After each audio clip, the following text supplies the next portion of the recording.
yang pertama itu nanti bantuin aku tanya ya. Yang pertama itu kan kalau di sini itu hasil panennya tadi buat sendiri apa dijual? Untuk hasil panen ya, hasil panen itu untuk perkotaan ya, karena panennya tuh tidak sebanyak yang di kabupaten, yang di sawah. Jadi kalau misalkan kita menanam sampai dewasa sampai panen, itu kita tawarkan dulu ke anggota. Kalau ke anggota kita tidak menentukan harga, ini harganya segini, karena mereka ikut merawat kebun. Karena dia ikut merawat kebun, jadi mereka memberikan kas saja ke kelompok. Tapi kalau yang beli itu warga sekitar di luar kelompok tani atau penduduk yang lain di wilayah, kita kasih harga sesuai harga pasaran, tapi kita lebih mahal dikit. Karena apa?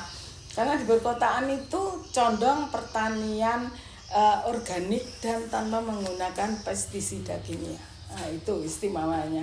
Jadi kalau orang yang sudah tahu ya, oh di ini kota, ini berarti nggak menggunakan pestisida kimia. Jadi mereka kebanyakan yang tahu itu biasanya nyarinya yang ke kota gitu, karena lebih sehat ya. Kalau di kabupaten itu mereka masa bodoh ya, yang penting harus panen bagus, jangan sampai dimakan ulat atau hama lainnya, disemprot pakai pestisida. Padahal pestisida itu kalau berlebihan itu sangat berbahaya buat tubuh kita, karena itu merupakan racun gitu. Jadi organik itu lebih sehat ya. Jadi kita pestisida ya, kalau pupuk kimia itu masih tidak masalah ya. Berarti ada yang dijual, ada yang buat sendiri. Dijual juga, dijual. Kalau monggo sini Mas biar muter. Jadi kadang kalau produksinya banyak, ya misalkan panennya banyak, kita jual. Kalau saya kan jualnya di Alkit ya, tahu kan sih Pak, tiap minggu saya jualan di Alkit.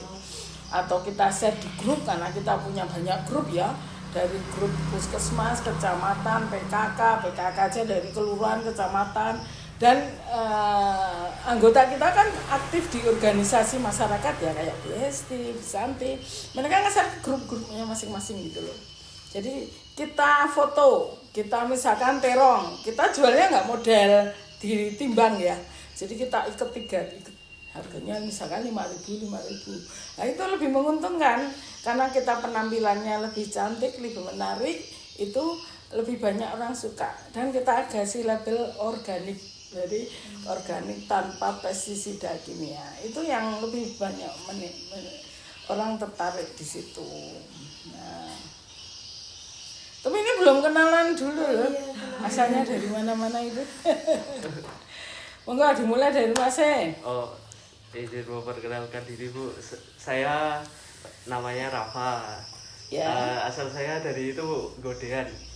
Mana? Godean Bu, Gamping. Godean, oh Sleman. Nggih. Oh, masih Jogja ya. Masih Jogja. Perkenalkan sama saya Ninda Tiwandari, panggilnya Ninda di Jalan Godean. Godean juga. Oh ya. Tapi biasanya kebanyakan tuh luar kota loh. Ini kok banyak Jogjanya ya. Mbaknya? Ayo udah tahu itu. Saya Viva dari Salatiga. Dari Salatiga. Salatiga? Iya. Oh ya, di luar Jogja ya. Saya Wening, saya cuma dari sini Pasar Pasti. Oh, deket Pasti ya, Iya, jauh ya. iya, belakangnya. Dukuh teman Mbak? Iya, Dukuh. Dukuh ya, ya. Mbaknya? Saya Ajeng dari Ambarawa. Ambarawa ya. Oh, enggak jauh. Dua yang beda ya. Biasanya tuh UPN tuh banyak yang dari luar kota juga loh. Yang dulu pernah wawancara saya. Cuma kali ini banyak yang dari Jogja. Warlock. Tapi bagus kok kalau milih pertanian itu. Tahun 2030 nanti petani itu adalah pekerjaan paling keren. Dan seluruh dunia nanti mengejar negara-negara yang penghasil pertanian ya. Karena apa? Karena krisis pangan nanti akan terjadi di tahun 2030 nanti. dan banyak makanan jadi-jadian ya kok gitu dibikin, tapi kan itu nggak sehat. Yang mereka cari adalah makanan sehat yang benar-benar ditanam secara seperti yang benar gitu loh, bukan bikinan yang serba apa itu kloning-kloningan itu kan udah nggak bagus itu. Semoga jadi petani ya. Enggak, silakan dilanjut. Ya, terus itu aktivitas pertaniannya dari jenis tanaman, terus cara mempersiapkan lahan, cara menanam, cara mengelola lahan, sama cara panennya dari awal sampai akhir berarti. Oh ya, kalau kita kan kebanyakan media beli ya, media beli. Tapi biasanya kalau saya ya nggak asal beli ya, saya pesen ke penyedia media itu yang bahan utama pokok itu 3 ya. Jadi tanah yang subur, harus ada unsur tanah. Kan kebanyakan yang jual tuh kebanyakan kokopitnya ya. Kalau kita mintanya tanah, kemudian sekam bakar sama pupuk kandang, itu biasanya kambing. Kemudian kalau mau dikasih kokopit saya minta dikit aja. Nah, itu kalau sudah jadi sesuai seperti itu yang saya ambil. Jadi saya udah pesen ke tempat khusus ya. Kemudian sampai di rumah itu nanti masih kita olah lagi, kita tambahi kompos yang ada di kebun. Kan kita kompos menggunakan gulma atau rumput-rumput yang ada di kebun itu kita cabuti, kita masukkan ke dalam bakor, kemudian kita kasih kalau kita masih punya empat atau leri yang dikasih dengan gula gitu, itu kan juga bisa menguraikannya. Kita kasih itu aja, nanti nggak sampai 1 bulan udah jadi. Kalau yang basah ya kayak rumput basah, tapi kalau daun kering itu lama banget ya, 3 bulan aja baru jadi. Biasanya kalau yang kering itu saya campur dengan potongan-potongan dari batang pisang itu loh. Batang pisang itu kan bagus ya, batang pisang yang habis dipanen itu kita potong-potong kecil-kecil, kemudian campur daun kering, kemudian campur lagi rumput-rumputan kita campur, dan nanti jadi kompos yang bagus juga itu. Tapi kalau untuk batang pisang, kalau untuk pupuk khusus merangsang pertumbuhan itu biasanya saya khusus menggunakan batang pisang yang masih muda, jadi yang belum pernah berbuah, yang masih kecil itu kita cacah. Kenapa? Batang pisang yang masih muda yang belum berbuah itu zat perangsang tumbuhnya itu tinggi sekali, ZPT-nya. Jadi kalau itu dicampur dengan kohe kambing ya, masih dalam butiran tidak masalah. Kemudian satu lagi saya kadang menggunakan balakasida. Tahu nggak balakasida? Enggak. Belum tahu ya. Balakasida itu rumput yang ada di sawah-sawah itu loh, yang kayak ada bulu-bulunya itu loh, yang kadang tumbuhnya tinggi, atau di halaman kosong sering tumbuh tanaman itu, bunganya putih kecil-kecil itu, baunya nggak enak itu. Itu zat unsur N-nya itu tinggi sekali, nitrogennya itu tinggi sekali, itu bagus untuk pertumbuhan. Itu saya pakai itu. Kalau enggak nanti saya campuri juga daun bambu. Daun bambu tuh N-nya juga tinggi, bagus sekali itu, sama bisa antioksidan buat tanaman ya. Jadi biar mencegah terhadap hama penyakit, itu saya campur. Ketiga bahan itu kita campur, kemudian saya masukkan bakor, diamkan selama 1 bulan. Itu nanti kalau dicampurkan ke media tanam tuh pertumbuhannya tuh bagus banget. Daunnya bisa lebar-lebar dan tanamannya subur karena dia N-nya tinggi dan ada zat perangsang tubuh, akarnya bisa berkembang dengan bagus. Itu khusus untuk masih agak kecil itu saya pakai itu ya, biar pertumbuhannya lebih optimal. Dan kemudian kompos-kompos tuh dari dedaunan yang kita pamprasi itu loh. Bisa pakai daun lamtoro, itu bagus juga, N-nya tinggi juga. Kemudian kelor juga N-nya tinggi, bagus itu daunnya itu. Yang ada di kebun itu kita potongnya aja, kita campurkan untuk dijadikan kompos. Campur dengan batang pisang, kayak di depan itu kan ada batang pisang ya. Itu di dekat lapangan minggiran. Itu ada yang nebang, ditawarkan ke kita karena kita kan suka bikin kompos seperti itu. Ya udah, nanti kita cacah-cacah kecil-kecil itu kita campurkan. Dan tadi media yang kita beli tadi kita tambahin itu kompos, kemudian tambah kapur dolomit, kapur pertanian yang putih sedikit aja. Udah kita campur, Kemudian kita masukkan wadah, diamkan selama 3-4 hari, 3 sampai seminggu ya lebih bagus, baru buat pakai nanam. Nah, kita diamkan itu lebih bagus karena apa? Karena setelah kita campur tadi bahan kita masukkan ke polybag, kita diamkan selama itu, kita siram, itu mikroorganisme yang ada di dalam media itu bekerja. Jadi dia mengolah tanah itu untuk mensuplai makanan yang nanti kalau tanaman itu kita tanam di situ, tanaman itu sudah siap menyerap nutrisi yang ada di dalam tanah itu, yang sudah diolah oleh mikroorganisme yang ada di dalam tanah. Nah, seperti itu. Jadi media kita persiapkan juga. Kemudian itu perawatan tuh ya rutin, disiram setiap hari sekali. Kemudian untuk pestisida kita menggunakan pestisida organik ya. Kalau untuk bawang putih itu kita gunakan untuk seperti lombok, terong, sama tomat. Itu kan sering ada kutu putih atau tungo di bawah pohon itu. Nah, dan juga tungo itu yang menyebabkan daun keriting pada cabai. Nah, itu kita menggunakan bawang putih ya. Jadi 1 liter air kita menggunakan 3 atau 4 siung bawang putih yang agak besar itu, dihancurkan bawang putihnya, kemudian dicampur dengan 1 sendok teh Sunlight atau Mama Lemon atau sabun cuci piring yang lainnya ya. Itu fungsinya cuma membantu melekatkan bawang putihnya ke tubuh hamanya itu. Itu dicampur ya, dicampur semua, diamkan selama 2 hari, kemudian disaring. Itu disemprotkan ke cabai yang sering ada hama seperti itu ya, cabai, terong, sama tomat atau tanaman lainnya, enggak masalah ya, terutama untuk 3 tanaman itu ya. Nah itu kalau sering disemprot seperti itu ya, apalagi dalam masa pertumbuhan, itu hama nggak akan datang, pertumbuhan bisa optimal cabai itu.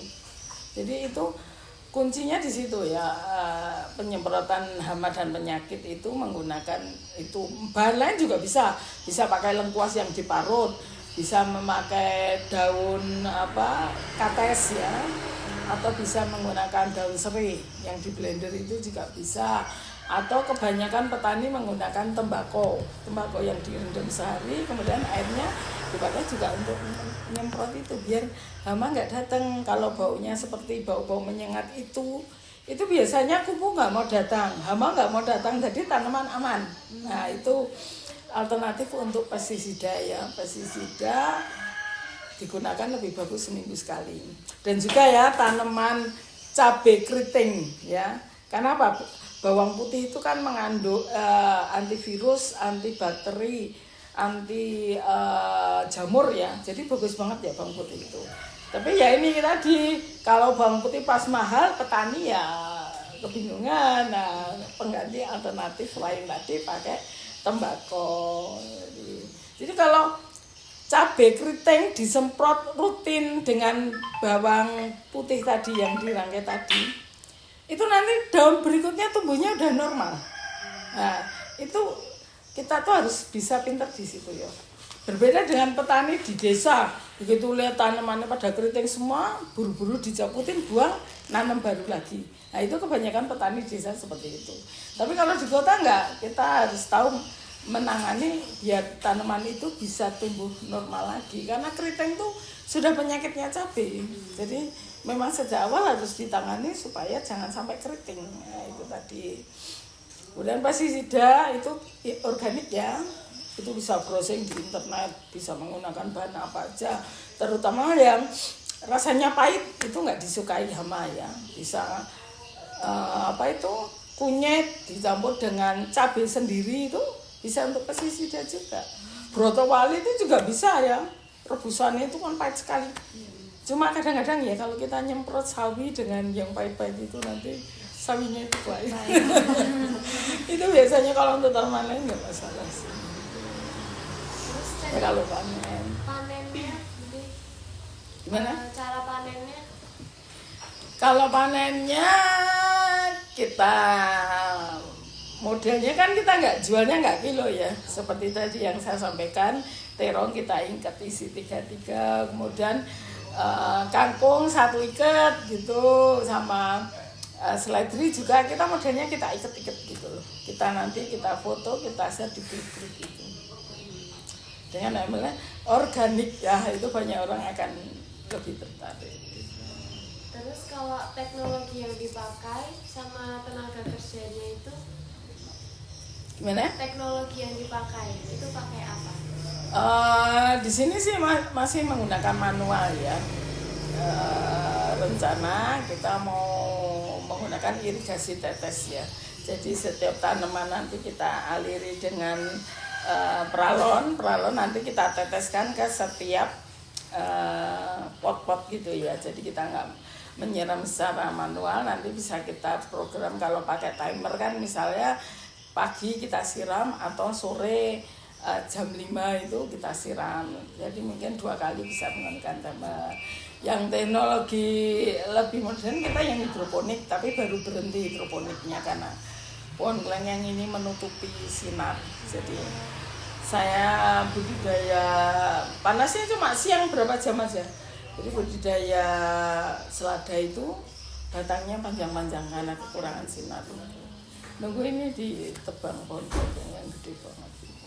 Terus kalau sumber pengetahuan informasinya tuh tentang pertanian tuh tahu dari mana? Ya kita kan sering ada pelatihan dari dinas, kemudian ada misalkan kita mengajukan lewat dewan, itu kan ada bimteknya juga, kan sering ada bimtek itu. Dan yang paling sering kita menggunakan YouTube atau Facebook itu banyak sekali ya. Tapi kita harus pinter-pinter loh di Facebook ya, YouTube tuh banyak yang belasuke percakapan dan asal-asalan, yang penting dia dikenal, istilah mencari cuan aja ya, tapi tidak sesuai kebenaran. Jadi kalau untuk di YouTube atau Facebook saya yang resmi, ada grup-grup resmi ya dari kelompok pertanian yang bagus, atau cari yang penyuluh pertanian lapangan, itu punya dinas ya dari kementerian, itu yang benar itu. Jadi jangan asal ada postingan yang mengenai pertanian, masa tanaman tomat ditancap di kentang ya, nanti tumbuhnya buahnya tuh macam-macam, ada kentang yang keluar juga, tomat, ada terong, macam-macam itu loh. Jadi kan nggak masuk akal gitu loh. Karena ada nggak pernah lihat itu enggak. Juga kayak apa itu Jipang itu apa, labu ya. Labu itu kan pohonnya baru tinggi, agak tinggi rimbun, baru keluar buahnya ya. Ada di postingan baru sepanjang 1 meter aja buahnya banyak sekali. Itu kan kayak nggak masuk akal kan, gitu-gitu tuh. Cuma mencari sensasi aja. Jadi orang yang nggak tahu, wah tertarik, ngikuti terus, belajar terus, tapi tidak sesuai dengan yang kebenarannya gitu loh. Jadi kalau lihat gitu tuh, dilihat itu masuk akal enggaknya gitu loh. Jangan asal ikut-ikutan gini. Sama pohon pisang itu katanya habis dipotong pisangnya itu iseng-iseng mau nyoba sih, tapi belum ya. Temanku yang udah nyoba, jadi pohon pisang kepok yang sudah dipanen, dipotong di atasnya, kan buahnya sudah diambil. Tengahnya itu dilubangi kotak, diambil hatinya yang tengah itu. Nanti katanya keluar pohon batang pisang, buah pisang lagi di situ gitu. Ternyata temen yang praktek tuh nggak ada yang benar. Nah, itu cuma cari sensasi aja.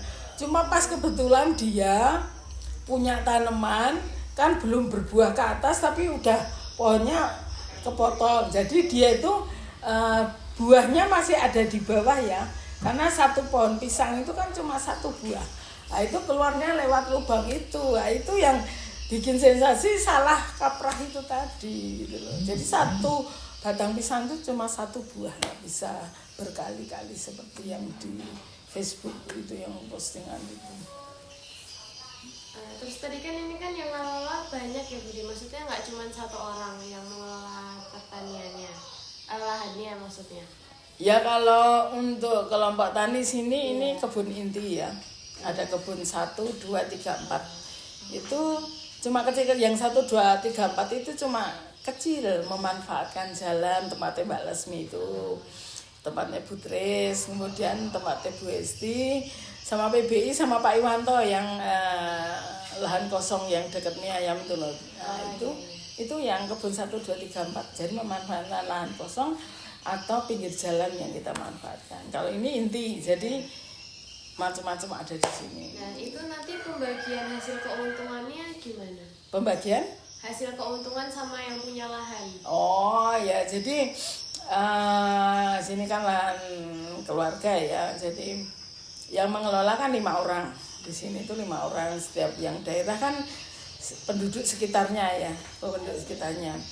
Di sini yang ikut bantu nanti kalau kita panen ya kita bagikan hasilnya gitu loh. Dan kalau mereka mau panen silahkan ambil gitu aja. Jadi untuk ke-5 anggota itu kita bebas mau panen gitu loh. Karena kita yang ikut mengelola jadi ikut merasakan panennya gitu loh. Nah, itu kalau untuk kelompok 1, 2, 3 itu ya mereka aja yang di kelompok itu yang mengelola, yang manen mereka itu. Kita dari sini, dari inti sini tuh nggak meminta apapun. Mereka yang manen, mereka yang nanam ya mereka yang panen. Tapi kalau mereka menginginkan bibit atau media atau pupuk, minta kita ya, kita minta untuk membelikan itu gitu loh.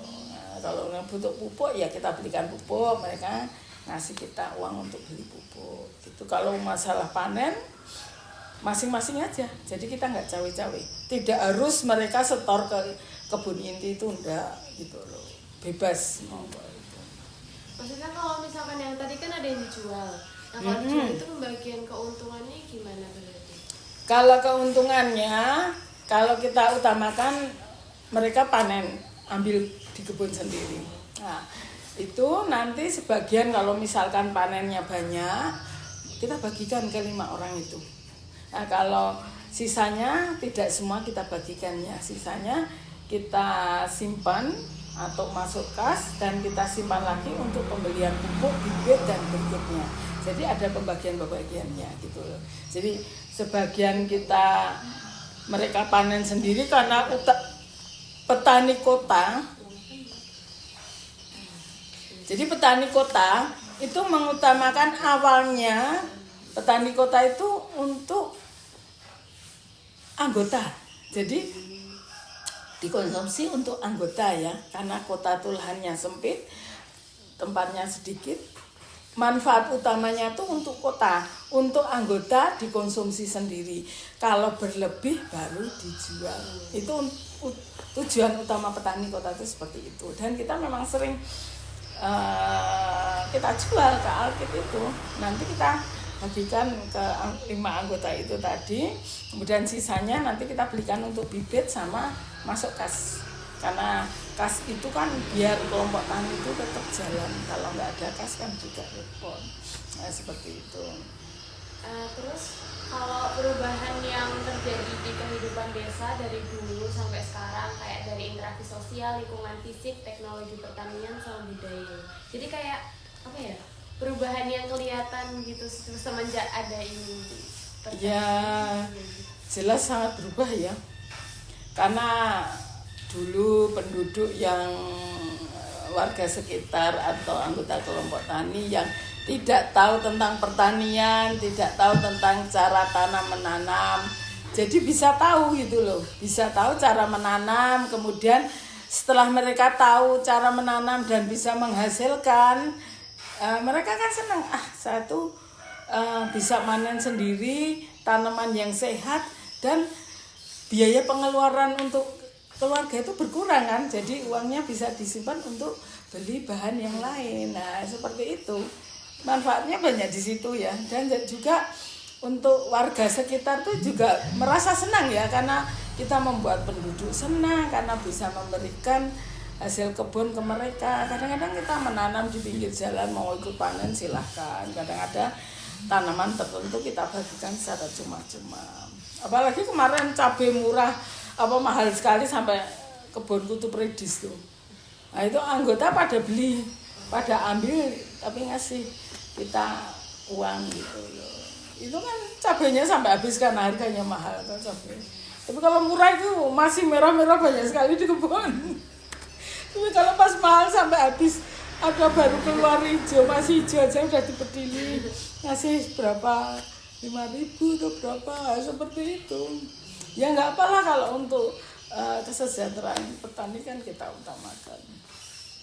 Dan untuk petani kota ya kita andalkan, kita utamakan itu malah justru menjual tanamannya ya. Kayak seledri ya. Seledri itu kalau kita beli satu ikat itu aja paling 2.000 ya. 2.000 3.000 ya. Kita jual tanamannya pakai polybag 20 itu. Itu kita jualnya antara 10 sampai 15 Mbak. Itu sangat menguntungkan. Kenapa?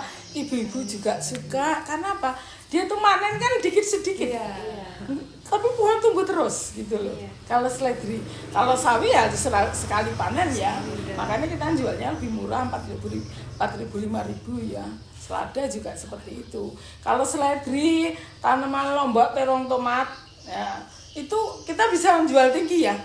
Lombok yang pakai galon agak tinggi itu udah berbuah itu, kita jualnya bisa sampai 50 Mbak, 30 sampai 50. Terong kita jualnya 35 ya, 35 40 itu padahal isi buahnya cuma 3.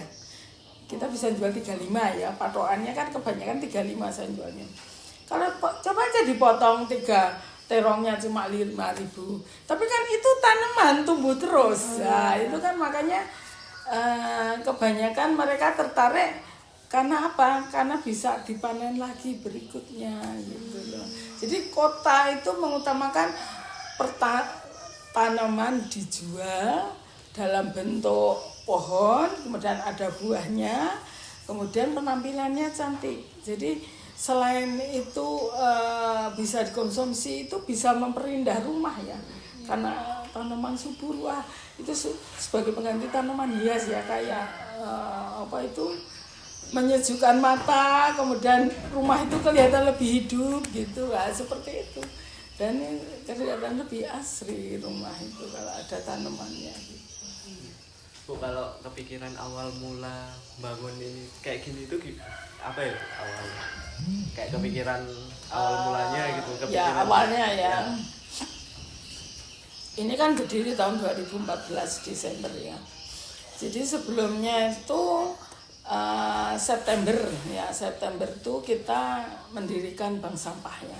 Sebelumnya kan kita sering diundangi DLH ya, DLH kita diundangi bulan Desember untuk pelatihan tentang sampah organik sama non organik. Dan sebelumnya saya udah punya kelompok tani tapi tanaman hias ya. Itu sekelurahan. Sebelum tempatnya berjauh-jauhan ya. Itu berdiri tahun 2004 ya, kelompok tani yang kelurahan itu. Nah, itu saya mendirikan bank sampah di sini ya, bank sampah September tahun 2014. Kemudian saya mikir ketemu sama pengurus bank sampah sama warga. Kalau kita pengen menghijaukan wilayah kita tapi satu RW itu gimana caranya gitu loh. Sananya ke Bu Lurah, ke Nganu, yang lainnya karena kita sudah punya kelompok tani ya, tapi satu kelurahan, kalau satu kelurahan berjauhan. Padahal saya pengennya cuma satu RW aja. Akhirnya diskusi dari Bu Lurah, PPL sama Pak RW itu, ya udah dibentuk aja kelompok tani. Kelompok tani baru, bukan yang ikut lama, dengan nama Surya Hijau tadi yang sekarang ini. Itu berdiri tahun 2014. Awalnya kita inginnya kan tanaman sayur-sayuran ya. Tapi sekarang kita ke tanaman hortikultura ya. Jadi ada tanaman sayur, ada tanaman buah, ada tanaman herbal dan tanaman hias. Nah, itu 4 itu ada di kebun sini. Kalau untuk anggota dari kelompok taninya itu enggak Bu, kayak ada yang masih remaja atau anak-anak muda gitu? Kalau saat ini sih anak remaja itu belum tertarik kayaknya ke petani ya. Cuma ada petani milenial. Nah, bisa jadi petani milenial itu sih Bang. Yang di Surya Hijau yang petani milenial itu cuma ada satu ya. Si Anis anaknya Bu Esti ya. Karena apa, anak muda itu pada nggak tertarik jadi petani. Jadi ibu-ibu ya apa kebanyakan ya udah di atas 40 ya. Di atas 40 karena petani ya, makanya sekarang pemerintah itu menggenjot petani milenial itu karena apa? Supaya pertanian di kota tuh lebih maju, di Indonesia tuh lebih maju. Karena apa, anak muda itu kan IT-nya lebih canggih ya. Dari teknologi, kita menggunakan teknologi itu, harapannya tuh Indonesia itu akan seperti negara lain, seperti Thailand, Israel itu kan pertanian modern semua ya. Jadi bagus banget ya. Israel, Thailand, Korea itu semuanya tuh bagus, anak muda yang menangani. Dan beberapa yang direkrut sama Pak Prabowo itu banyak yang berhasil, juga banyak yang tidak berhasil. Karena yang tidak berhasil karena dari nol sama sekali nggak tahu pertanian langsung terjun ya. Itu memang butuh waktu, harus dilatih berapa tahun biar dia bisa sukses ya. Tapi yang sukses banyak juga. Jadi pertanian melon, paprika yang secara modern gitu-gitu tuh udah banyak sekali sekarang. Itu petani milenial. Harapannya tuh petani milenial tuh sukses di Indonesia itu.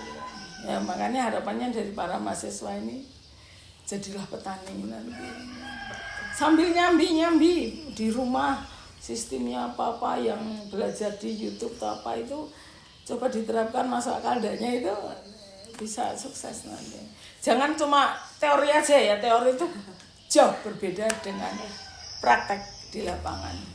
Ya teori itu berbeda banget kalau mahasiswa yang sudah semester akhir ini secara teori gini, wah itu coba praktekkan enggak sesuai gitu loh. Harus ini makanya kalau jadi petani ya, kuliah di pertanian itu jangan hanya ikut ilmu aja, sambil belajar kemana, misalkan pertanian organik di mana, di Rejo Farm atau Tom atau di mana, itu sambil tanya-tanya, belajar kok ini bisa gini, kok ini bisa gini. Karena apa, setiap wilayahnya juga berbeda ya.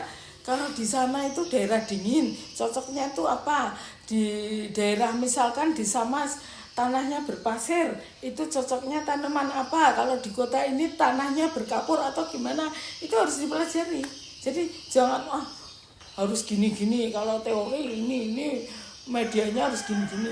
Nah, kita sesuaikan wilayahnya di mana, itu harus kita belajar banyak itu. Dan iklim juga menentukan sekali gitu loh. Itu airnya bergaram atau enggak, itu harus dipelajari beneran gitu. Memang berbeda banget ya. Dan itu berdiri 2014 ya Bu? Iya, berdirinya 24 Desember. Desember ya. Ya, itu kan Desember ini 11 mulai tahun. apa ya Bu? Mulai tinggal kayak apa ya istilahnya ngelanjutin atau mulai ngelingnya itu loh Bu. Itu sekitar tahun berapa ya Bu? Kayak apa ya, gimana ya? Ngeling apa sih? Maksudnya? Kayak apa ya, mulai kan nggak langsung jadi kayak gini kan Bu? Apa kalau dari Ya itu kan bertahap dulu. Iya, memang. Mulai kayak enaknya gitu gimana ya? Sebelum berdiri itu kan saya juga sudah punya kelompok tani ya. Ya saya udah mulai nanam sayur-sayuran di sini. Sebelum itu ya itu semenjak ada bank sampah juga itu kan pemanfaatan sampah organik tadi, kita bikin sampah organik seperti yang dilatih Dela, kita manfaatkan untuk mulai nanam sayur. Saya itu udah mulai nanam sayur, kemudian kita berdiri itu udah ada contoh tanaman sayur di kebun sini ya. Jadi kemudian setelah benar-benar berdiri kelompok tani itu udah kita mulai aktif, anggota kita mulai menyemai dan beli bibit-bibit yang kecil. Nah, kita tanam bertahap. Awalnya tanaman sayur dulu ya. Kemudian bertambahnya waktu, kita kan juga sering ditawari dari dinas, ditawarin dari dinas provinsi ya kebanyakan saya. Kemudian ditawarin dari dewan. Kan dewan itu kan apa itu istilahnya raker itu loh, apa istilahnya, dia punya program itu loh, pokir ya, pokir dewan DPR itu. Nah itu kan punya program untuk pertanian, membagikan tanaman buah-buahan. Nah itu kemudian ditawarkan ke kelompok tani, suruh bikin proposal, kemudian kita lolos, akhirnya kita dapat bantuan tanaman buah-buahan gitu. Nah, seperti itu bertahap. Kita kemudian ikut lomba-lomba pertanian sekota, kita sering juara juga ya. Akhirnya kita dapat bibit, dapat macam-macam, kita manfaatkan itu. Akhirnya sampai sekarang berkembang, sering dapat dari bantuan dari Lubung Mataram, kemudian dari kampus-kampus kayak UAD itu juga sering ngasih bantuan juga itu. Nah itu makanya UPN, UAD itu dulu sering ngasih itu. Sampai sekarang itu jadi berkembang.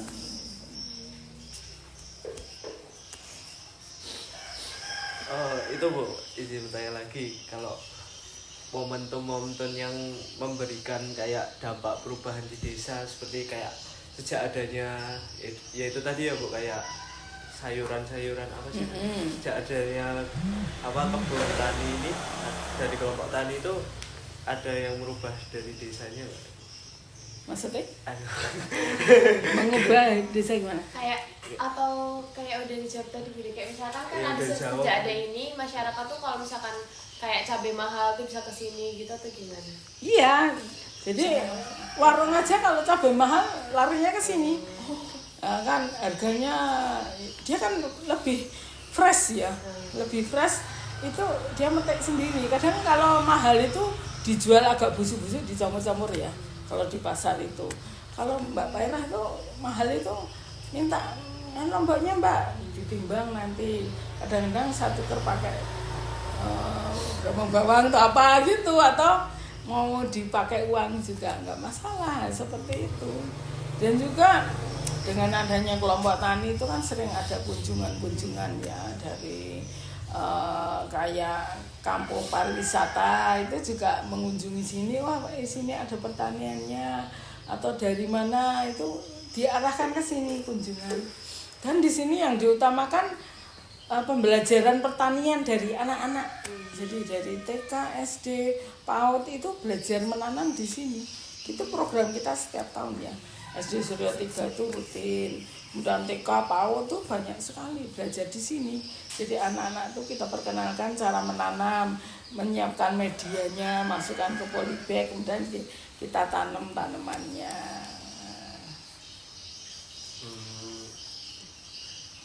Itu terakhir kayak ada harapan nggak Bu tentang kelompok tani ini, terus kepada kami mahasiswa, menurut Ibu harapannya Harapan ke mahasiswa, sama ke kelompok tani ini? maksudnya?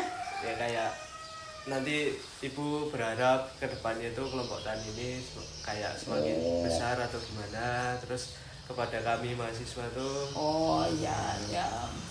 Ya harapan saya yang dan juga ya sudah terjadi ya. Dengan adanya kelompok tani ini kita berharap warga sekitar tuh pada tertarik untuk menanam, memanfaatkan lahan sekecil apapun untuk ditanami tanaman ya. Karena kita terutama tanaman cabai ya, kemarin pas saya bagi-bagi jalan sehat itu banyak yang ketemu saya cerita, wah kemarin cabai yang dibagikan Agustus jalan sehat itu, karena setiap tahun kelompok tani itu membagikan bibit cabai terong ke warga yang ikut jalan sehat satu kampung. Itu setiap kali ketemu saya, sekarang udah pada panen, dia merasakan hasilnya ya. Oh yang kemarin dibagikan gratis pas jalan sehat, saya sekarang cabai mahal tidak perlu beli, petik di kebun. Nah, seperti itu manfaatnya. Kemudian warga di sekitar tuh melihat di kebun Surya Hijau itu, jadi mereka tertarik ikut, pengen nanam itu kok bagus gini-gini, dia datang belajar. Nah, itu harapannya tuh warga banyak yang tertarik. Dan saya katakan jangan patah semangat, menanam sekali 2 kali mati itu wajar ya, karena mereka baru belajar ya. Tapi dari pengalaman itu mereka tahu, oh kemarin mati karena ini, jadi mereka jadi lebih tahu. Ternyata menanam yang benar itu seperti ini, itu banyak manfaatnya. Juga kayak komunitas di masjid, itu akhirnya masjid PRA ini, ibu-ibu Asia sama yang bapak-bapak juga yang komunitas masjid itu pengen belajar di sini, itu akhirnya mereka belajar, saya ngasih tahu ke masjid cara budidaya juga seperti itu. Jadi kita untuk komunitas di wilayah, kemudian untuk penduduk itu kita berharap mereka tuh bisa memanfaatkan lahan sekecil apapun untuk ditanami, terutama tanaman cabai yang suatu saat mahal baru kita terasa ya. Nah, kita bisa mengkonsumsi sendiri. Dan juga mahasiswa ya belajar studi dibarengi di kampus dibarengi dengan praktek di lapangan itu hasilnya akan lebih bagus ya daripada cuma teori aja. Itu banyak contoh yang fakultas pertanian itu akhirnya mangkrak, nggak apa-apa nanam aja nggak bisa loh Mbak di rumah. Ada ini Surya Kulon itu ada sama yang Kumendaman. Fakultas pertanian nanam aja beberapa kali mati karena dia cuma teori aja yang dia terima itu loh. Jadi harapan saya ada dapat teori dipraktekkan di rumah atau belajar di kelompok tani seperti ini atau di pertanian besar itu tanya ini kok coba praktek sendiri kok mati kenapa. Nah, nanti dari petani itu yang lebih berpengalaman ya, nah itu bisa ngasih masukan. Kemudian dari kampus juga bisa ngasih masukan ke kelompok tani karena ilmu yang didapatkan di kampus itu kan berdasarkan sains ya. Itu kadang petani kan cuma kita manual ya. Nah, kolaborasi antara mahasiswa dan kelompok petani itu diharapkan ya. Jadi ilmu yang diterapkan di kampus ini tanaman ini mengandung zat ini kita dikasih tahu oh tanaman ini oh ya kita ganti komposnya misalkan dengan ini ya seperti itu. Kemudian kita pengen bikin POC.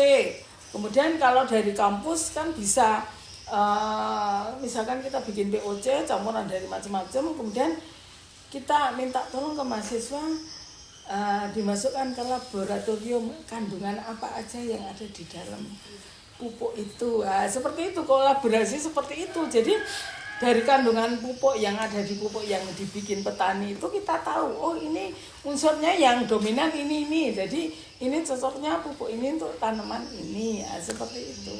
Jadi kolaborasi antara dari mahasiswa ke petani itu selalu terjalin gitu loh. Jadi ilmunya diterapkan ke petani, juga petani saling mendukung dari mahasiswa itu bisa belajar bersama gitu loh. Jadi nggak cuma teori aja. Dan harapannya jadi petani aja lah saya. Jangan mengharapkan cuma kantoran aja ya. Karena petani nanti kedepannya itu adalah apa itu pekerjaan yang paling keren itu Mbak. Misalkan mau Pak Prabowo juga lahan kosong, lahan mati itu disewakan ke petani dengan yang sewanya sangat rendah sekali. Itu seperti itu yang sudah jalan.